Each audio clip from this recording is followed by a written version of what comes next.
So, Lorenzo.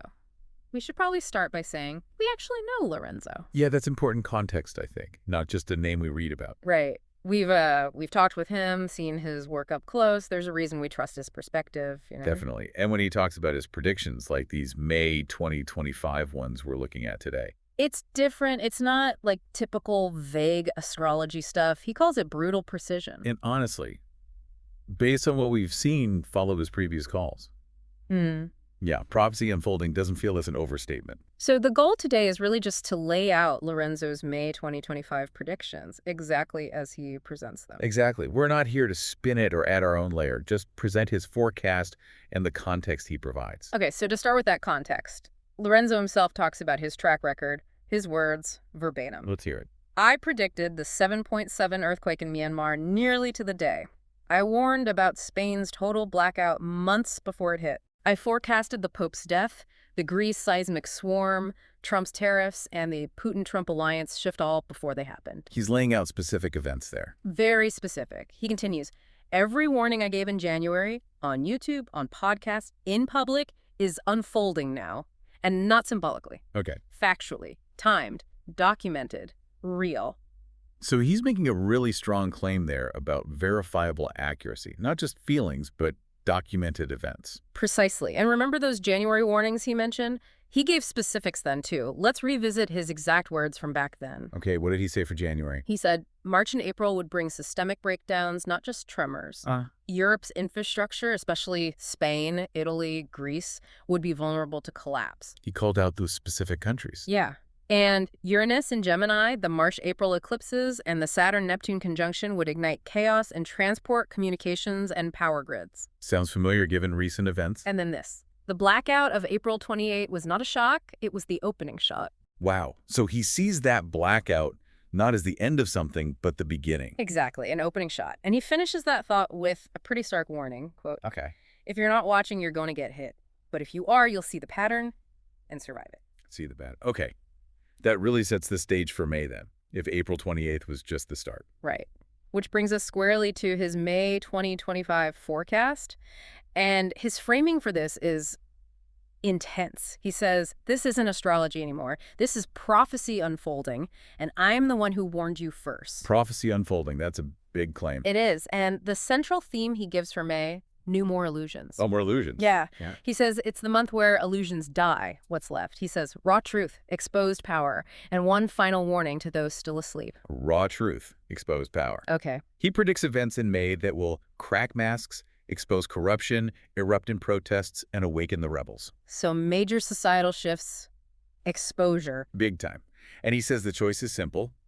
Transform or be shattered. Transform or be shattered? That's stark language. He's not predicting minor adjustments. Not at all. And he connects this directly to things he says are already happening. Again, his words. Let's hear the recent hissy claims. The Vatican upheaval, happening. The return of seismic chaos around March 29, nailed. The U.S. on the verge of implosion, ongoing. Pope Francis dead, and the next pope a puppet, already in motion. Okay. Middle East tensions boiling. Check your headlines. So he's drawing a direct line from his past predictions to current events, reinforcing that claim of accuracy. Check your headlines. It's pretty direct. Very direct. And he insists, I'm not guessing. I'm reading the blueprint the universe burned into 2025, and this May, it's smoking. The blueprint. Like, it's already written, and he's just interpreting the signs. That's the idea. So he then breaks May down into 5 key themes. Brutal truths. No fluff, as he puts it. Okay, let's get into those themes. What's the first one? Theme 1 covers April 28th to May 5th. Title, Social Uprising and Sudden Fall from Grace. Okay, starting right after that blackout. Right. He predicts detonation, a public collapse of global leaders who thought they were untouchable. Detonation, like scandals exploding. Yes, scandals, leaks, power plays exposed. He specifically names France, Israel, Italy, and Russia experiencing internal boiler. Specific countries again. Yep. Street-level impact, rage, boardroom impact, panic. Rage and panic. And potential triggers. Quote, explosions, literal or metaphorical, tied to stubborn men clinging to thrones they no longer deserve. Wow. Okay, that's a heavy start to the month. What's next? Theme 2. Theme 2 runs May 5th to 12th, Technology and Secrets Unleashed. Ah, the tech angle. What does he see there? Leaks. He expects classified data, military ops, AI scandals coming out. Says whistleblowers will become prophets. Whistleblowers as prophets. Interesting framing. And on AI specifically, he sees breakthroughs, but... There's always a but with AI predictions. Right. The cost is dying privacy and expanding surveillance. He points fingers at China, the U.S., and private tech empires crossing ethical lines. Sounds plausible, unfortunately. Yeah. How does the public react? Divided, he says. Some mesmerized, others marching. And markets. Volatile. Currencies teetering. Anything built on lies begins to rot. And fast. Built on lies. Yeah. Okay, so financial instability tied to this tech exposure. Seems like it. Then, around the mid-month mark, the May 13th full moon, comes theme 3. All right, what happens mid-May? Title: Mid-May explosion. The Earth and human psyche cracks. Earth and psyche, so literal and figurative cracks. Exactly. Themes are death, betrayal, and rebirth rising from collective shadows. Heavy stuff. On the earthly side, he predicts earthquakes, specifically mentioning Turkey, Greece, and Japan.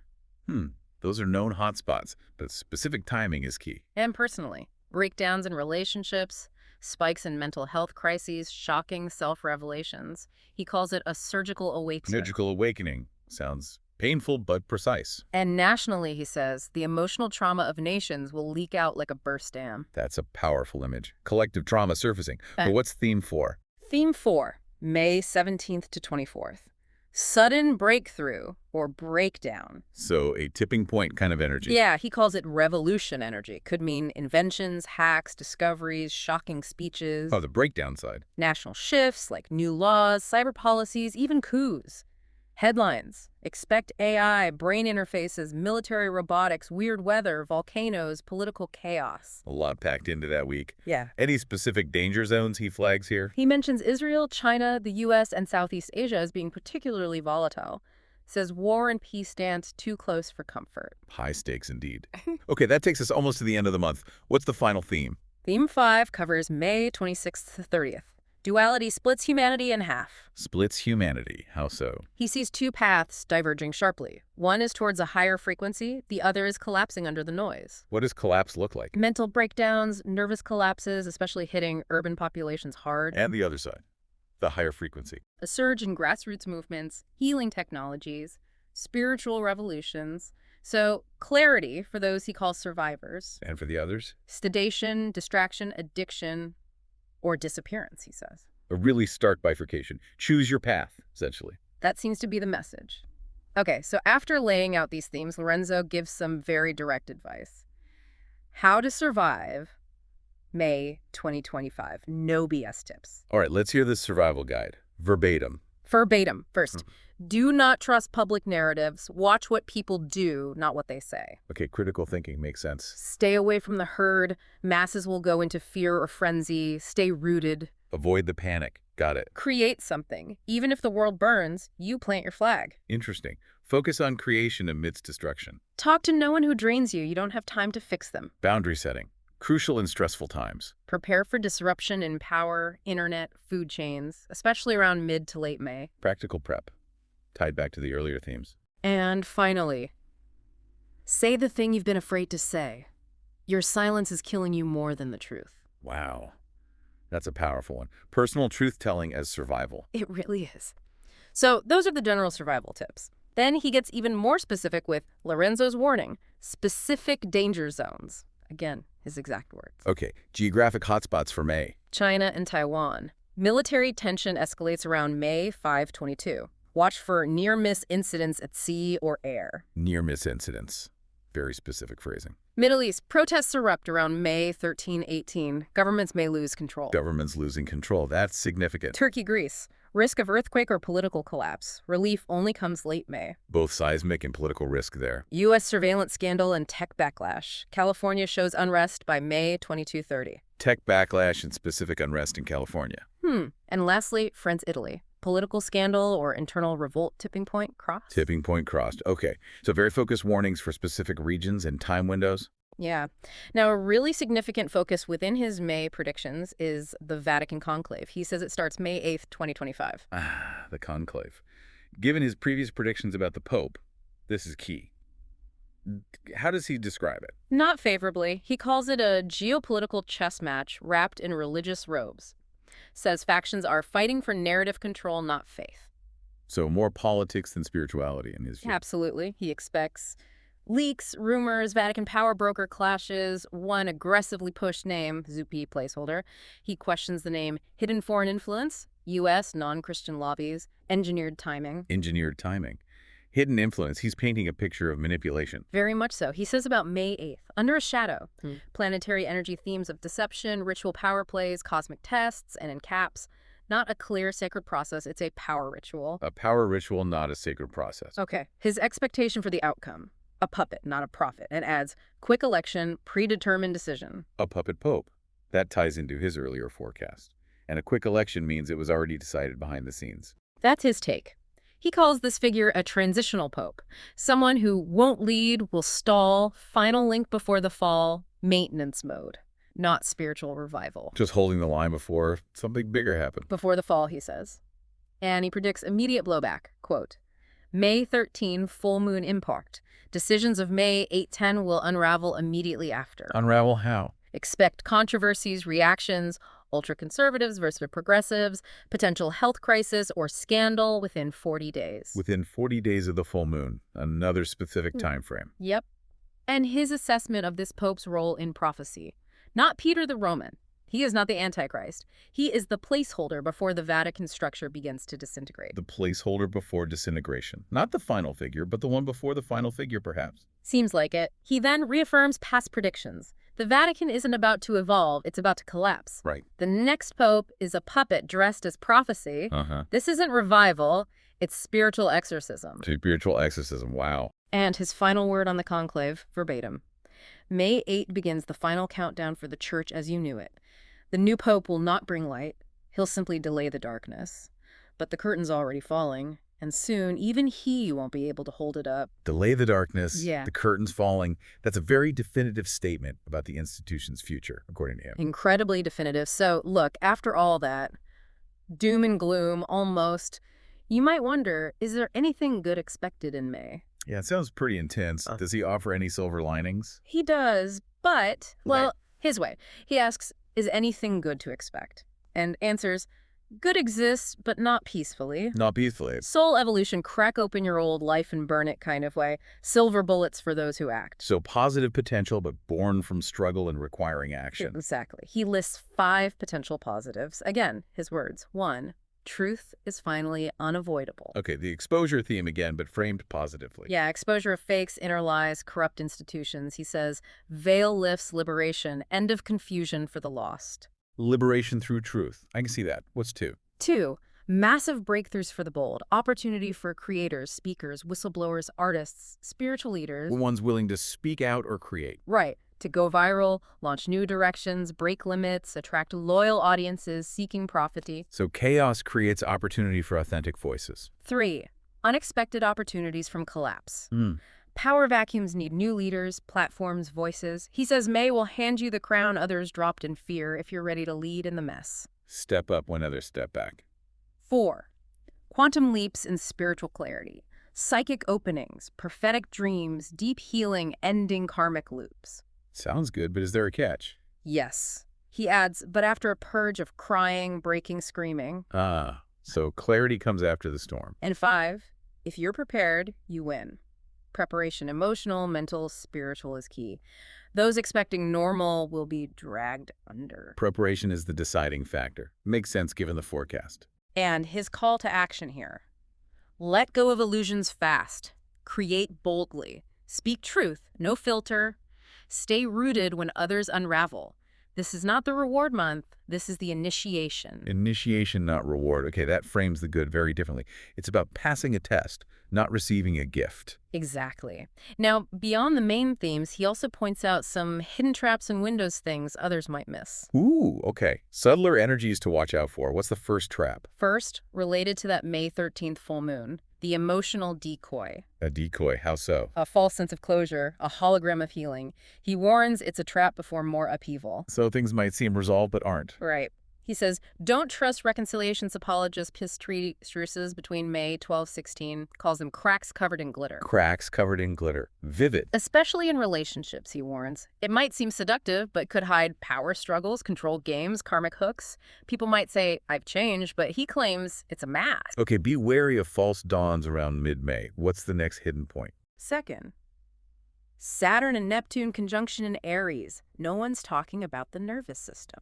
Ah, the physical impact. How does it affect the nervous system? He says it shocks it. Leads to scrambled perception, drained immunity, phantom illnesses, panic attacks, dissociation, even sudden burnout with no cause. Burnout with no cause. He calls it spiritual disintegration disguised as fatigue. A specific warning for seers, healers, hypersensitives to protect their spine, sleep, sanity. Grounding with brutal discipline is needed. Be a lightning rod. Brutal discipline. So, really rigorous self-care is essential, especially for sensitive people. That's the message. Third hidden point. Jupiter squares Saturn, May 1520, the collapse of false mentors. False mentors, like gurus or influencers. Exactly. A karmic removal of false teachers, influencers, gurus, mentors. Expect the toppling of those living off stolen wisdom, AI content, performative virtue. Wow. A purge in those circles. A mass purge in personality-worshipping communities, he clarifies. Not conflict, it's cosmic correction. Cosmic correction. Yeah. Okay, what's the fourth point? Fourth, Mars-Neptune energy drag. Subtle, but dangerous. How is this drag dangerous? Mars gets lost in Neptune's fog. Leads to lost clarity, directionless rage, fighting ghosts, passive-aggressive violence, accidents, lost libido. Even dark, manipulative spiritual warriors. Fighting ghosts. Yeah. Yeah, that sounds draining and unproductive. And it creates the charming savior with poison intentions. His advice. If too good to be true, it is, don't sign, sleep with, or follow. Be extremely discerning about who you trust, especially charismatic figures. Got it. Is there a fifth? Yes, fifth is a hidden portal between May 24-28, the Phoenix window. Ah, a window of opportunity this time. An overlooked opportunity for total rebirth, especially for creators, prophets, psychic empaths. But, Another but. not soft, comes after breakdown. Surviving the storm births an unignorable voice. So rebirth through fire, essentially. Seems like it. And interestingly, he notes, this is when Lorenzo should record the June warning episode. The impact will ripple. So he sees that window as potent for delivering his own future messages, too. Yeah. He wraps up this section by saying, May is precision surgery, not just random disruption. He sees the algorithm behind the collapse and warns to prepare, not for clout. He says you, the listener, are now 2 steps ahead of every sugar-coated astro forecast. Precision surgery. Algorithm behind the collapse. He really presents this as a decipherable, albeit intense, process. Absolutely. So we've laid out Lorenzo's May 2025 predictions, his warnings, his survival tips, the potential upsides, the hidden traps, all directly from his material. It's a lot to take in. Very detailed, very intense. It really is. And coming back to where we started, knowing Lorenzo, hearing this directly, it carries weight for us. Yeah, it lands differently than just reading a random prediction online. So having heard all this, the real question we want to leave you with, echoing Lorenzo, are you ready for this kind of unfiltered foresight? And perhaps more importantly, will you be prepared for the impact he describes?